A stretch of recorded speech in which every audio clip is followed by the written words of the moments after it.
যে আমাদেরকে খাওয়ায় খাওয়ায় রাজনীতিটা করতে হবে, এটাই আর কি লজ্জার বিষয়। অন্যান্য কাজ বাদ দিয়ে ছাত্র রাজনীতিতে ইনভেস্ট করে সেখান থেকে বিজয় নিয়ে যাবে। আবরার ফাহাদের মতো লড়াই করে যারা বেঁচে আছে তাদেরকেও তারা সম্মানটা করেনি। ছাত্রদের প্রতিনিধি হিসেবে তারা ছাত্ররা কি ভিত্তিতে মানে ভোট দিবে? তাদেরকে কেউ ক্যান্টিনে খাওয়াইলে, লাঞ্চ করাইলে এর বিনিময়ে ভোট দিবে, নাকি সত্যিকারের ছাত্র প্রতিনিধি যারা ছাত্রদের হয়ে লড়াই করে, বিভিন্ন দাবি আদায়ে কাজ করে, অনশন করে, সেইটা একটা ছাত্র সংগঠনের হলো বিজয়ের জন্য তাদের মূল দল কোটি কোটি টাকা ব্যয় করছে, তাদেরকে আশেপাশে হোটেল নিয়ে খাওয়াচ্ছে, ক্যান্টিন নিয়ে খাওয়াচ্ছে। এটা যদি বিজয়ের মানদণ্ড হয় যে ওয়েলফেয়ার পলিটিক্স করবে ছাত্র রাজনীতির নামে, তো রাজনীতিটা আমরা চাই নাকি ছাত্রদের এর খাওয়ানো রাজনীতি চাই, যে তাদেরকে ফিল্টার লাগাই দিবে, ফ্যান লাগাই দিবে, চুকি বানাই দিবে? মানে আমরা তো ছাত্র রাজনীতির কথা বলছি, ছাত্র প্রতিনিধি, তাই না? মূল দলের কাছ থেকে টাকা নিয়ে এসে ছাত্রদেরকে বেনিফিট দেবে, এটাই কি ছাত্রদের রাজনীতি?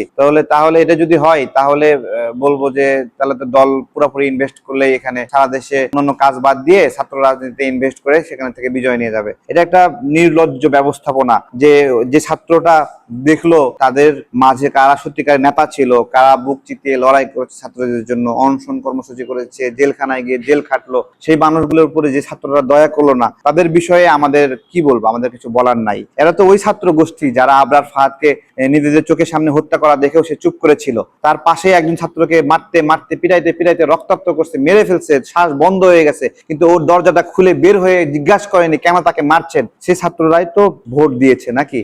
তো তাদের কাছ থেকে তারা তাদের জাতটা দেখালো, ঠিক আছে, যে তারা লড়াইকে সম্মান করলো না, বিজয়কে সম্মান করলো না। তারা তাদের চোখের সামনে যেরকম আবরার ফাহাদকে মরতে দেখেছে, তেমনি তারা আবরার ফাহাদের মতো লড়াই করে যারা বেঁচে আছে তাদেরকেও তারা সম্মানটা করেনি। এটা আমরা কি বলবো, তারা একটা বিসিএস প্রজন্ম, লেখাপড়া করে ব্যাপক স্বার্থ কেন্দ্রিক হয়তো বা চাকরির কোটা আন্দোলনের ক্ষেত্রে তারা মাঠে নেমে পড়েছিল নিজেদের চাকরির ব্যবস্থাপনার জন্য, একটা বৈষম্যের শিকার হচ্ছিল সেখানে। কিন্তু সত্যিকার অর্থে রাষ্ট্রের প্রতি যে দায়বদ্ধতা, সমাজের প্রতি যে দায়বদ্ধতা, অথবা অন্যের উপকারে বা অন্যের বিপদে ঝুঁকি নিয়ে দেশের জন্য কাজ করা, সেটা কতখানি তারা সেই জায়গা থেকে সেই মায়াটার একটা অনুপস্থিতির কারণে তাদের সেই বোধোদয় নাই, যে বোধোদয়ের অভাবে তারা ক্যান্টিনে খাবার খাওয়াইছে সেই জন্য একটা ভোট দিয়ে দিচ্ছে, একটা ফিল্টার লাগাই দিয়েছে সেই জন্য ভোট দিয়েছে। এই জায়গাগুলো একটা লজ্জাকর বিষয়। আমরা ছাত্রদেরকে তারা যদি সত্যিকার নেতৃত্ব যদি না পায়, খাওয়ানোর রাজনীতি পায়, যদি পলিসি এইরকম হয় যে আজকে পা টিপে দেবে, পরে ছাত্রদেরকে 5 বছর 2 বছর 1 বছর পা টিপায় নেবে,